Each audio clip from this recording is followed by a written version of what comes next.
int. Audio by Paper to Audio. My daughter-in-law jabbed her finger into my chest 3 times. The first time, she called me a burden. The second time, she called me irrelevant. And the third time, right in the middle of my granddaughter's birthday celebration, in front of 47 family members and close friends. She pressed that manicured finger so hard against my sternum that I felt the bone, and roared that I was a asterisk parasite who had no place in their lives anymore. My son Dominic stood directly behind her. He held up his phone, the latest model, the one I had purchased for him 8 months ago, and filmed every second of it. Not to intervene, not to protect me. He filmed it with a grin stretched across his face like a man watching something he had waited years to see. That moment should have shattered me. I am 63 years old. I am a widow. My hair has gone silver.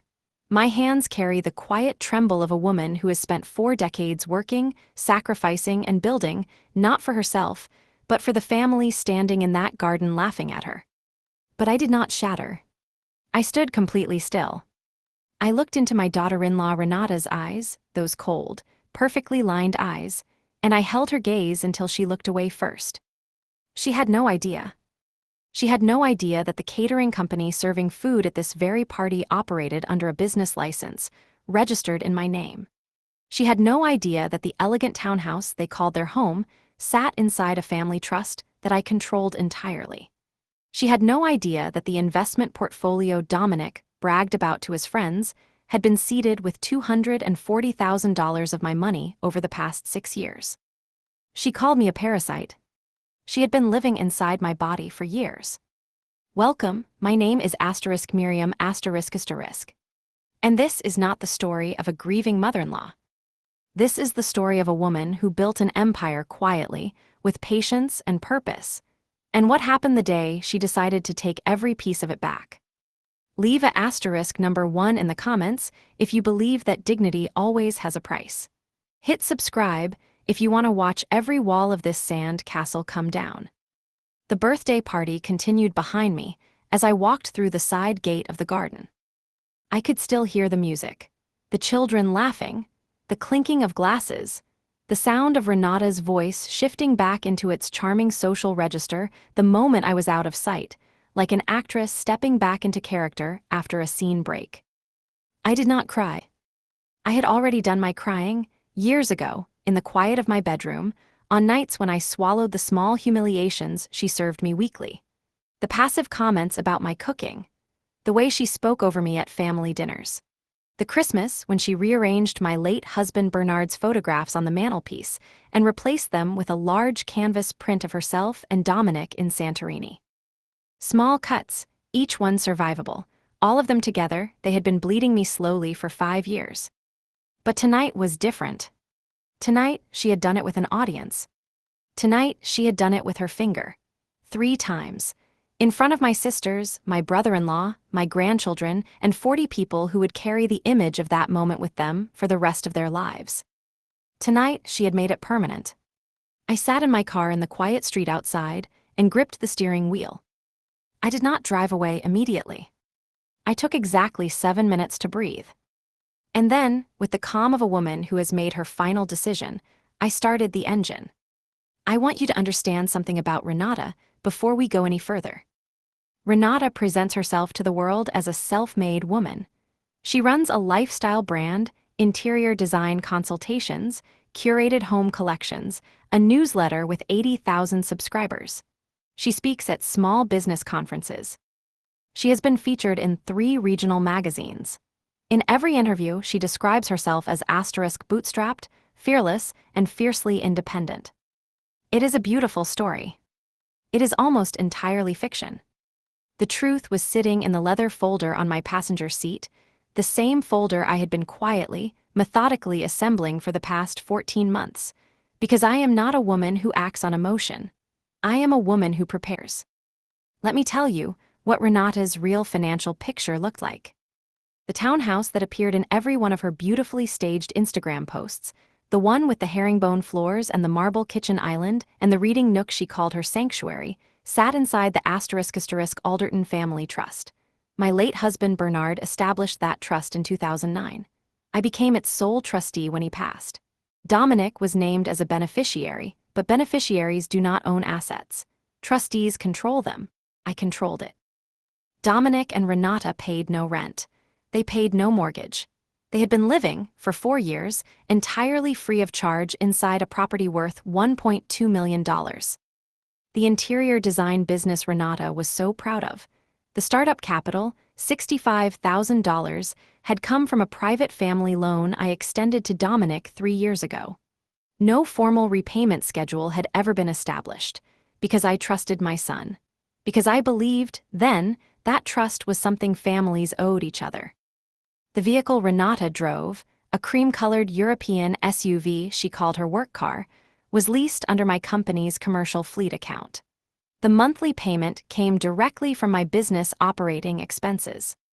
And the asterisk piece de resistance, the detail that I savored most in the silence of my car that night, was the catering company serving champagne and petit fours at the very party where she had just publicly humiliated me. That company was a subsidiary of a hospitality group I had quietly acquired 18 months ago. I had said nothing to Dominic because it was not yet relevant. Tonight, it became relevant. Renata had thrown a party, financed entirely by the parasite she had just expelled from her garden. I smiled at that, not warmly, the way you smile when the last piece of a very long puzzle clicks into place. I pulled out of the street and drove toward my office. My office building is a modest 7-story block in the commercial district. Nothing glamorous. I have never needed glamour. What I have needed for 40 years is functionality. And my office, at 11 o'clock on a Saturday night, was exactly what I needed. Functional, quiet, and entirely mine.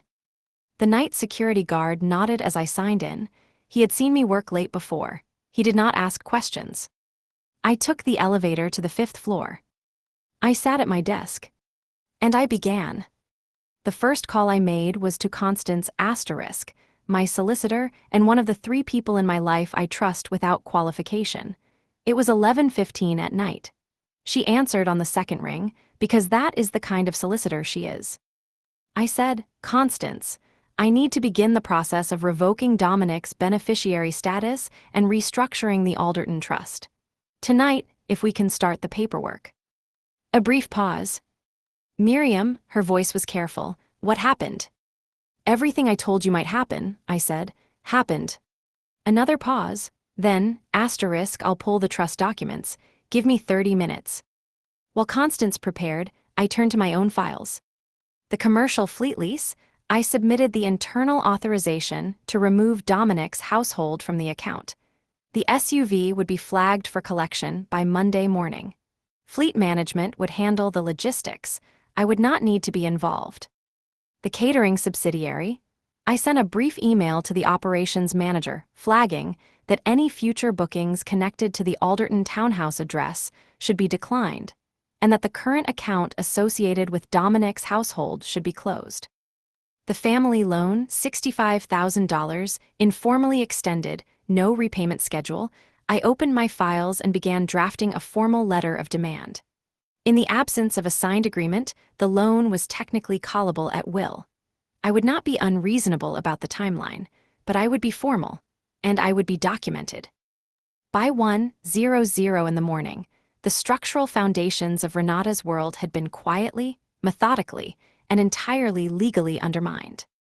She was still at the party. I could see from Dominic's social media that he had posted 3 clips from the evening. 2 were of the children dancing. 1 was of Renata laughing with her friends, a glass raised, radiant and triumphant. He had not posted the video of her jabbing her finger into his mother's chest. But someone else had. My niece Greta, who had been standing 7 feet away when it happened, had captured the entire exchange on her phone. Not to weaponize it, Greta is not that kind of person. She had filmed it out of shock, and in a moment of poor judgment, she had shared it to her private story. Private stories have a way of becoming public. By midnight, the clip had been screenshotted and forwarded to 11 people. By 2:00 a.m., it had reached the administrator of a local community parenting group with 4,000 members. By the time Renata woke up on Sunday morning, 43 people had sent the video directly to her business inbox with various subject lines, most of them beginning with the words, "Is this you?" I did not arrange any of that. I did not need to. Some consequences arranged themselves. Sunday passed quietly in my apartment. I attended the early church service. I had a long lunch with my sister Philippa, who had been at the party and who held my hand across the table for a long time without saying very much, which is exactly what I needed. I watered my plants. I read. I received 11 text messages from Dominic throughout the day. They began as defensive, shifted to aggressive, and by evening had become something approaching panicked. I read each one carefully and responded to none of them. I received 2 messages from Renata. The first said, "I think we should talk, things got out of hand." The second, sent 4 hours later, said, "Miriam, whatever you're planning, please stop. This is between us and we can resolve it like adults." I found the second message particularly interesting. She already knew something was in motion. That meant Dominic had told her about the fleet management notice. The Monday collection of the SUV had apparently been communicated sooner than I expected. Good, let her spend Sunday knowing. Let her spend Sunday the way I had spent 5 years of Sundays, sitting with discomfort and having nowhere to put it. I set my phone face down on the kitchen counter and went to bed at 9:30. Monday arrived with the particular cruelty of blue skies and warm air, the kind of morning that makes bad news feel worse by contrast. At 8:45 a.m., a fleet management vehicle arrived outside the Alderton townhouse and collected the SUV. I know this because the driver submitted a completion report with a timestamp. I was in a meeting with Constance at the time, working through the trust restructuring documents, and I saw the notification come through on my tablet. I am told, through Greta, who heard it from another family member, that Renata stood on the pavement in her dressing gown and argued with the collection driver for 22 minutes. I am told she cried. I am told Dominic came outside in the end, looked at the situation, and went back inside without saying anything to stop it. That detail told me something important about my son. Beneath the performance, beneath the phone held up to film his mother's humiliation, beneath the grin, there was a man who understood on some level that this had been coming. A man who could not quite bring himself to fight for something he knew, in his quieter moments, was not fully his. That did not excuse him. But it told me where the real architecture of this marriage lived, and who had designed it. By Tuesday, the video of Renata at the party had reached Renata's business community. The lifestyle brand world is small and interconnected, and this is the part that Renata had always understood intuitively, but had apparently forgotten to apply to herself. It is built entirely on perception. The brand she had constructed over 7 years was warm, aspirational, and above all tasteful. Her aesthetic was all soft linen and considered spaces and captions about intentional living. 43 seconds of footage showing her jabbing her finger 3 times into the chest of a 63-year-old woman, while her husband filmed it was not on brand. By Tuesday afternoon, 2 brand partnership agreements, a homeware collaboration and a paint company sponsorship, had sent emails requesting to pause their arrangements pending clarification of recent events. Combined value of those partnerships, $31,000 annually. I did not contact those companies. I did not need to. Renata had recorded herself. Dominic had held the camera. The market had simply done what markets do when the product fails to match the packaging. Wednesday brought the formal letter of demand. Constance had it delivered by registered post and simultaneously to Dominic's email address, his personal solicitor, and, because Renata had made herself a de facto business partner in the use of the funds, to Renata's business address as well. $65,000, outstanding family loan, repayment requested within 60 days. The phone calls began within the hour. Dominic's voice, when I finally answered, had lost all of its Sunday bravado. "Mum, just that. One word." And in that single syllable, I heard the child he used to be, the boy who would come to me after a bad day at school and sit at the kitchen counter while I made him tea and didn't push him to talk until he was ready. I felt it. I want to be honest with you, I felt it, and it was the hardest moment of the entire week. Harder than the finger in my chest. Harder than watching him hold up that phone. Because the finger in my chest had been Renata's, but the phone had been Dominic's hand. And the boy at the kitchen counter had been my son. I let myself feel it for exactly as long as it took me to remember the words mother-in-law is a parasite echoing across a garden full of people who loved me. Then I said, Dominic, I love you. The debt is real, and it is documented, and it is due. When you are ready to speak to me with the same respect you owed me last Saturday, I will be here. Until then, please direct any questions to Constance. I ended the call. I made myself a pot of tea. My hands were perfectly steady. The trust restructuring was completed the following week. Constance walked me through the final documents on a Thursday afternoon in her quiet offices overlooking the river. It was a gray day. Rain moved across the water in slow, silver sheets. Dominic's beneficiary status within the Alderton Family Trust had been formally suspended pending a review period of 24 months, contingent on several conditions that Constance had helped me articulate carefully and legally. The conditions were not punitive. They were not designed to wound. They were designed to establish, in plain language, what the expectation of family actually looked like. Respect, honesty, accountability. If, after 24 months, those conditions were met, if there was genuine evidence of change, then the review would conclude in his favor.